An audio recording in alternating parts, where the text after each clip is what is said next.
Nah, oke. Sekarang kita pelajari tentang basic logic skill. Nah, jadi kita pelajari tentang logika. Tentang logika.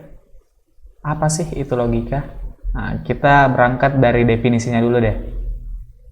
Dari definisinya logika. Nah, secara singkat, definisi dari logika itu saya tuliskan sebagai rentetan berpikir. Nah, jadi dalam berpikir itu ada rentetannya, ada urutannya, biar kita tidak tersesat di jalan. Nah, kurang lebih seperti itu. Jadi definisi dari logika itu rentetan berpikir. Terus untuk persiapan tes kedinasan yang diujikan biasanya itu soal saya namakan jika maka. Jika maka. Ini biasanya disimbolkan jika P maka Q. Nah, jadi penyimbolannya kurang lebih seperti ini. Jika P maka Q. Oke, lanjut. Kejadian-kejadian yang mungkin muncul biasanya seperti ini. Misal kalimat yang saya ajukan biar gampang dimengerti, jika makan maka kenyang. Nah, biar gampang untuk dipahami. Jika makan maka kenyang. Makan ini kita simbolkan sebagai P. Kenyang kita simbolkan sebagai Q. Nah, jadi misal, jika makan maka kenyang. Yang terjadi saya makan. Maka apa kesimpulannya? Otomatis saya kenyang.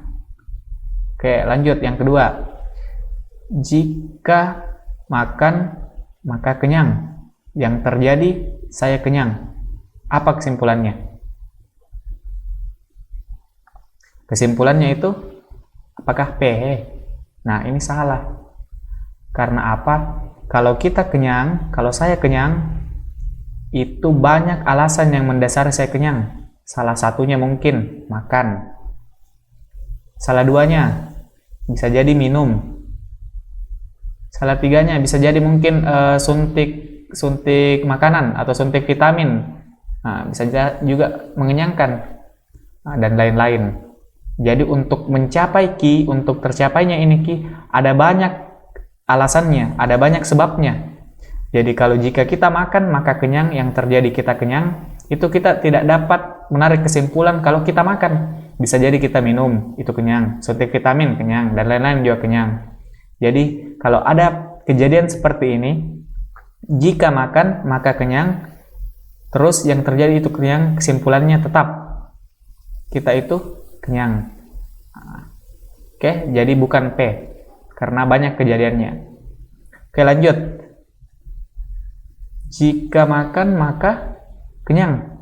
Yang terjadi itu saya tidak makan. Apa kesimpulannya?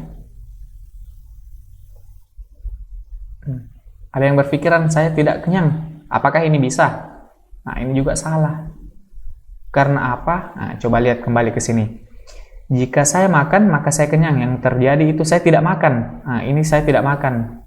Bisa tidak saya kenyang? Bisa jadi ya. Kalau saya minum, saya juga bisa kenyang. Kalau saya tidak makan, belum tentu saya tidak kenyang. Bisa jadi juga saya kenyang karena minum saya kenyang, ini kenyang, dan lain-lain. Nah, jadi kalau umpamanya jika saya makan, maka kenyang. Yang terjadi saya tidak makan, kesimpulannya tetap saya tidak makan. Terus yang terakhir, jika saya makan maka saya kenyang. Yang terjadi saya tidak kenyang. Apa kesimpulannya? Nah, kita bisa menarik kesimpulan saya tidak makan. Karena apa?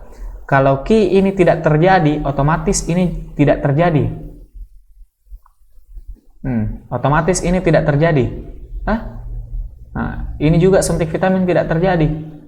Minum juga tidak terjadi. Nah, otomatis makan juga tidak terjadi.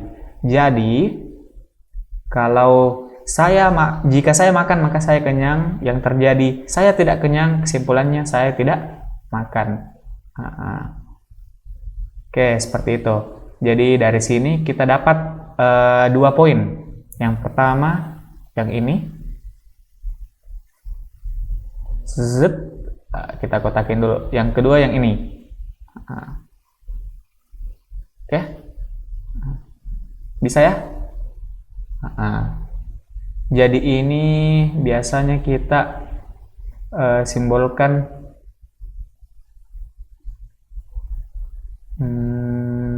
nih. Jadi tadi yang poin pertama, jika P maka Q. Ini yang benar. Bisa juga jika tidak Q maka tidak P. Jadi ada 2 poin penting, ingat sekuat tenaga. Nah, yang ketiga ada yang namanya silogisme. Silogisme. Apa itu silogisme? Silogisme itu seperti ini. Misal contoh soal yang bagus apa ya? Ini deh. Jika saya pintar, maka saya lulus. Jika saya lulus, maka saya senang. Nah, ini bisa masuk di silogisme. Apa kesimpulannya dari sini? Nah, kalau kita mau pelan-pelan, kita bisa pakai penyimbolan dulu. Saya pintar. Ini saya simbolkan dengan P. Oke. Saya lulus. Ini kita simbolkan dengan Q. Nah, saya lulus. Oke, masih Q. Saya senang. Ini kita simbolkan dengan R. Nah, jadi yang terjadi, jika saya pintar, maka saya kenyang. Jika saya pintar, maka saya lulus. Jika saya lulus, maka saya senang. Nah, ini apa kesimpulannya? Ini kesimpulannya kita bisa loncat. P maka Q, Q maka R.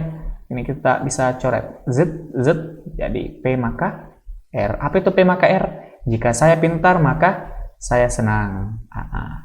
Ini yang bentukannya silogisme.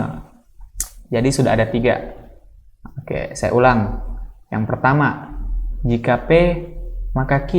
Yang kedua, negasi P, ini ternyata kurang. Negasi P maka negasi Q maka negasi P. Yang kedua, negasi Q maka negasi P. Yang ketiga, kalau ada kejadian begini, P maka Q, Q maka R, yang terjadi itu P maka R. Sampai sini bisa ya?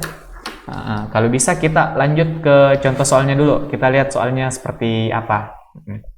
Untuk materi dan video selengkapnya, silakan cek di grup belajar masing-masing atau klik link pada deskripsi video ini ya.